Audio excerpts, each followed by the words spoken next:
नमस्कार दोस्तों, हिंदी समग्र यूट्यूब चैनल पर आप सभी का बहुत बहुत स्वागत है।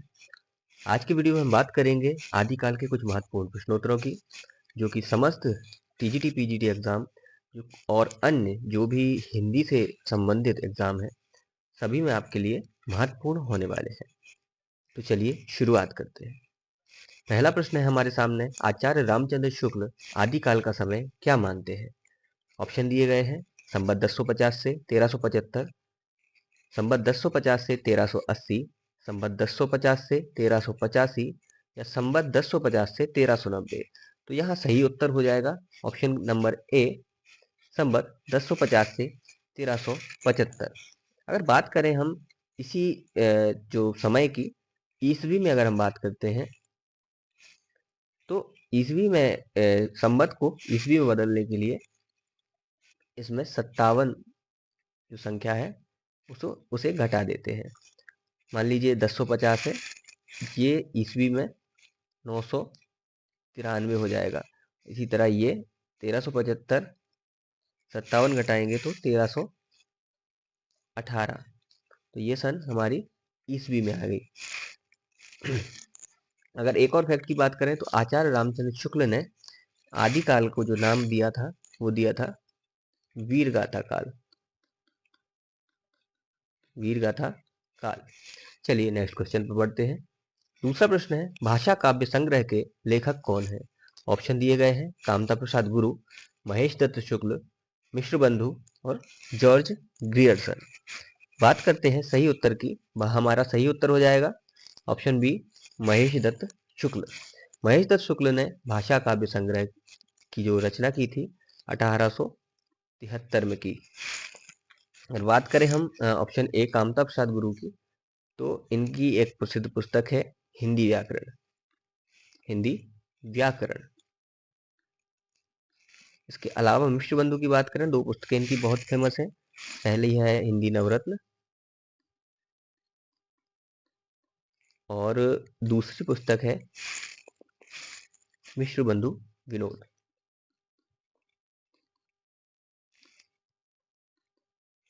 इसके अलावा जॉर्ज ग्रियर्सन की बात करें, आयरलैंड के ये व्यक्ति थे और इन्होंने modern vernacular literature of Hindustan लिखा था। Modern vernacular literature of Hindustan. यहाँ कई बार प्रश्न आ जाता है वर्नाकुलर का अर्थ। वर्नाकुलर का अर्थ होता है देश भाषा। इसके अलावा एक प्रश्न बनता है इसकी सन भी पूछ ली जाती है, तो इसकी सन है 1888। इसके अलावा एक और प्रश्न ज़्यादातर बन जाता है कि इसका हिंदी अनुवाद किसने किया था? हिंदी अनुवादक। हिंदी अनुवादक कौन थे? तो हिंदी अनुवादक इसके थे किशोरी किशोरीदास गुप्त जी। नेक्स्ट क्वेश्चन पे आते हैं। ग्रियर्सन ने आदिकाल को क्या कहा है? ऑप्शन दिया है आरंभिक काल, प्रारंभिक काल, चारण काल या बीज वपन काल। यहाँ पर हमारा सही ऑप्शन हो जाएगा, ग्रियर्सन ने आदिकाल को चारण काल कहा है। ऑप्शन सी हमारा सही हो जाएगा। अगर बात करें ऑप्शन ए की आरंभिक काल, तो आरंभिक काल मिश्र बंधुओं द्वारा कहा गया है। किसके द्वारा? मिश्र बंधुओं द्वारा। प्रारंभिक काल की बात करें, प्रारंभिक काल गणपति चंद्र गुप्त जी ने कहा है। इसके अलावा बीज वपन काल की बात करें तो आचार्य महावीर प्रसाद द्विवेदी, इनका बीज वपन काल में नाम आता है। इसके अलावा अगर नेक्स्ट क्वेश्चन की बात करें तो चौथा प्रश्न है, आदिकाल को आरंभिक काल किसने कहा है? ऑप्शन दिए गए हैं राहुल सांकृत्यायन, राम कुमार वर्मा, मुक्तिबोध और मिश्र बंधु। तो सही उत्तर हमारा हो जाएगा ऑप्शन नंबर डी, मिश्र बंधु। बात करें राहुल सांकृत्यायन की, तो इन्होंने आदिकाल को सिद्ध सामंत काल कहा है। सिद्ध सामंत काल। रामकुमार वर्मा ने आदिकाल को संधि काल और चारण काल कहा है। इसके अलावा बात करें हम मुक्तिबोध का, ऐसा कोई प्रसंग नहीं मिलता। नेक्स्ट क्वेश्चन है, आदिकाल को बाल्यावस्था काल किसने कहा है? काफी इंपॉर्टेंट हो जाता है क्योंकि ये अक्सर देखा नहीं जाता। ऑप्शन दिए गए हैं, वासुदेव सिंह, रमाशंकर शुक्ल, रसाल, मोहन अवस्थी और मिश्र बंधु। ऑप्शन इसमें है, सही हो जाएगा हमारा बाल्यावस्था काल, रमाशंकर शुक्ल, रसाल। ऑप्शन नंबर बी हमारा इसमें सही हो जाएगा। बात करें हम मोहन अवस्थी की, तो मोहन अवस्थी ने आदिकाल को आधार काल कहा है। आधार काल कहा है। इसके अलावा आधार काल एक और शख्सियत ने कहा है जिनका नाम है सुमन राजे। सुमन राजे की एक पुस्तक बहुत प्रसिद्ध है, हिंदी साहित्य का आधा इतिहास।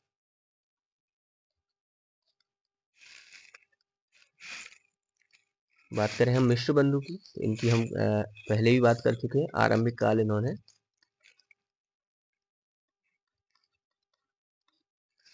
यहाँ वासुदेव सिंह है, ये शायद कोई शायद त्रिलोचन जी का ही नाम है, वासुदेव सिंह त्रिलोचन।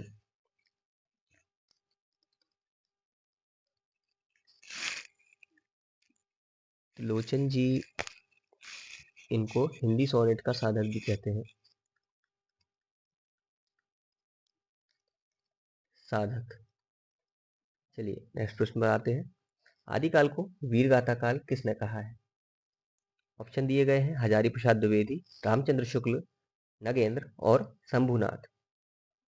यहाँ पर हमारा सही उत्तर हो जाएगा आचार्य रामचंद्र शुक्ल। हजारी प्रसाद द्विवेदी की बात करें अगर ऑप्शन नंबर ए की, तो इन्होंने आदिकाल को आदिकाल कहा है। डॉक्टर नगेंद्र ने भी आदिकाल को आदिकाल ही कहा है। शंभुनाथ जी की बात करें तो इन्होंने आदिकाल को प्राचीन काल कहा है। प्राचीन काल कहा है। नेक्स्ट प्रश्न, राहुल सांकृत्यायन ने आदिकाल को क्या कहा है? ऑप्शन दिए गए हैं, बीज वपन काल, कला काल, अंधा काल और सिद्ध सामंत काल। तो यहाँ पर हमारा सही उत्तर हो जाएगा ऑप्शन डी, सिद्ध सामंत काल। बात करें बीज वपन काल की, तो महावीर प्रसाद द्विवेदी, इन्होंने बीज वपन काल आदिकाल को कहा है। कला काल की बात करें तो कला काल जो है आदिकाल से संबंधित नहीं है, ये रीति काल से संबंधित है। रीति काल से संबंधित है और जिसको जो नामकरण है रमाशंकर शुक्ल जी ने इसको नामकृत किया था। रमाशंकर शुक्ल, जिन्हें रसाल उपनाम से जाना जाता है। अंधकाल कमल कुलश्रेष्ठ जी ने कहा है। कमल कुलश्रेष्ठ जी ने। अगला प्रश्न है, रामकुमार वर्मा ने आदिकाल को क्या कहा? ऑप्शन दिए गए हैं, चारण काल, संधि काल, उपर्युक्त दोनों और कोई नहीं। तो रामकुमार वर्मा की बात करते हैं हम, तो इन्होंने चारण काल भी कहा है और संधि काल, इसलिए हमारा ऑप्शन सी हमारा सही हो जाएगा। अगला प्रश्न है, गणपति चंद्र गुप्त जी ने आदिकाल को क्या कहा है?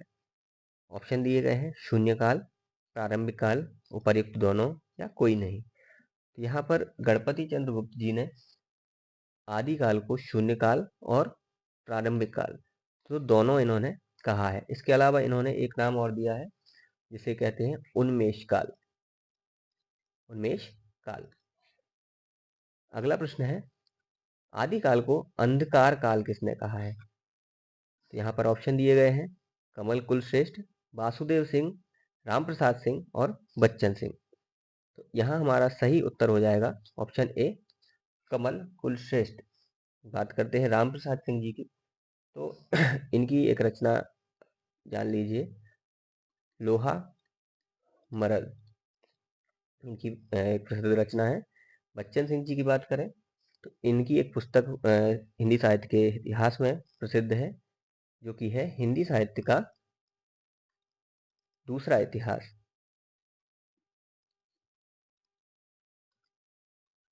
दूसरा इतिहास। इस तरह हमारे 10 प्रश्न पूरे होते हैं। इनमें हमने ऑप्शन को भी एक्सप्लेन किया है। अगर आपके कोई सुझाव हैं तो आप हमें ईमेल के माध्यम से दे सकते हैं, और साहित्य की अन्य जानकारियों के लिए आप हमारे फेसबुक पेज को भी विजिट कर सकते हैं। हमारा ईमेल है hindisamagr12@gmail.com। आप वीडियो को लाइक करें, शेयर करें, चैनल को सब्सक्राइब करें और अपने मित्रों को साझा करना ना भूलें। धन्यवाद।